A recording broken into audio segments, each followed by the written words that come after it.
To my YouTube channel real industry experience.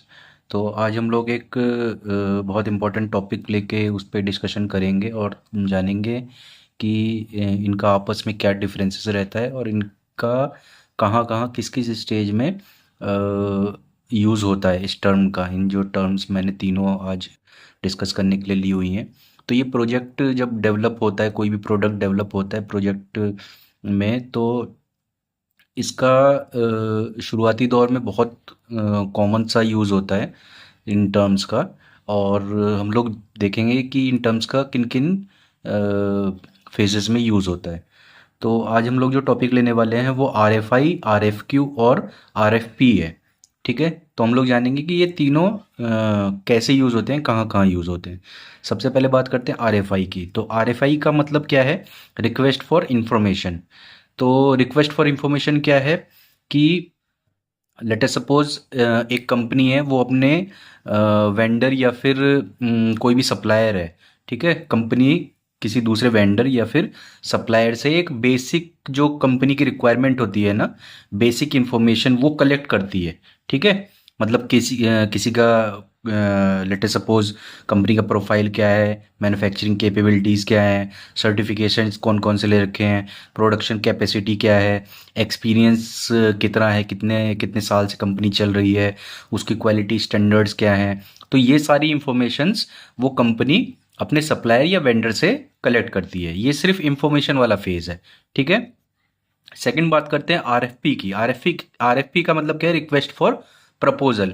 अब वो जो कंपनी की इंफॉर्मेशन कलेक्ट करी थी वेंडर से, सप्लायर से, तो वो वेंडर और सप्लायर क्या करेंगे? वो अपना प्रपोजल शेयर करेंगे।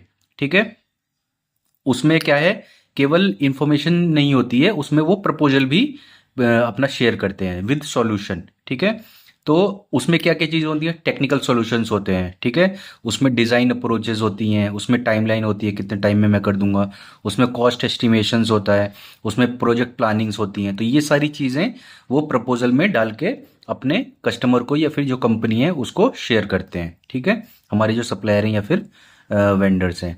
आर एफ क्यू क्या है? आर एफ क्यू इसकी नेक्स्ट स्टेज है। आर एफ क्यू मतलब कोटेशन पे बात आ गई। यानी कि मेरा इंफॉर्मेशन, मैंने चार वेंडर सेलेक्ट किए, चारों को मैंने आर एफ आई दिया। ठीक है, रिक्वेस्ट फॉर इंफॉर्मेशन दिया चारों को। अब चारों से मैंने प्रपोजल मंगा लिया। अब चारों से जब मैंने प्रपोजल मंगाया तो चारों ने अपना अपना काम किया, चारों ने मुझे प्रपोजल दिया। अब मैं चारों को कोटेशन दूंगा। ठीक है, मतलब कोटेशन पूछूंगा उनसे। ठीक है, कि आपका प्राइस क्या है, डिलीवरी टाइम क्या है, पेमेंट टर्म्स क्या है, टूलिंग कॉस्ट क्या है, लीड टाइम क्या है। तो वो एक कोटेशन के फॉर्म में मेरे को वो सारी चीज़ें प्रोवाइड करेंगे। ठीक है, प्रपोजल के नेक्स्ट स्टेज में। यानी कि वो कुल मिला के एक प्राइस, फाइनल प्राइस तैयार करेंगे in the form of quotation, और वो अपने जो कस्टमर है उनको प्रोवाइड कराएंगे। ठीक है, तो ये अब मैं एक एक एक एग्जांपल तीनों का लेके। तो सबसे पहले हम लोग लेते हैं आर एफ आई वाला एग्जांपल। तो आर एफ आई में क्या है?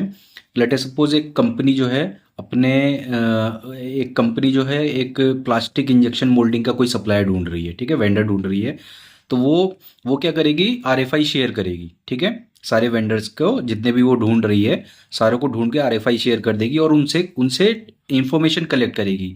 अब वो क्या इंफॉर्मेशन होगी कि आपके यहाँ कितनी मशीन्स हैं, how many machines you have, which product, कौन कौन से प्रोडक्ट आपके यहाँ बनते हैं, एनुअल कैपेसिटी क्या है। ठीक है, ये सारी इंफॉर्मेशन वो कलेक्ट करेगी, ये सारी चीज़ें वो कलेक्ट करेगी। ठीक है, अब आर एफ पी का एग्जाम्पल एक लेते हैं। आर एफ पी का एग्जाम्पल मतलब कि लेट सपोज एक कंपनी नया प्रोडक्ट डेवलप करना चाह रही है। ठीक है, कराना चाह रही है वेंडर से या सप्लायर से। वो पूछेगा अपने सप्लायर या वेंडर से कि आप ये प्रोडक्ट डेवलप करोगे कैसे। तो जब वेंडर क्या कि वो अपना प्रपोजल शेयर करेंगे, कंप्लीट जो फाइनल हुआ वो शेयर करेंगे।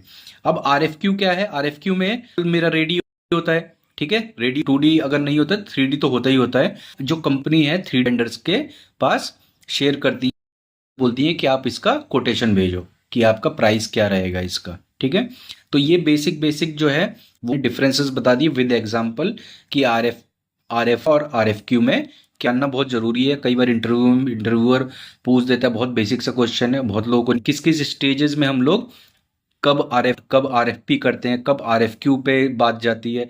तो ये फेज वाइज होता है। सबसे पहले इंफॉर्मेशन कलेक्ट होती है, फिर उससे प्रपोजल लिया जाता है, फिर उसको कोटेशन दिया जाता है। ठीक है, तो आप आई होप समझ बेसिक बेसिक डिफरेंसेस क्या है, किस फेज में यूज होता है। अभी भी कोई डाउट है तो कमेंट सेक्शन में आप जरूर मेंशन करें। ठीक है।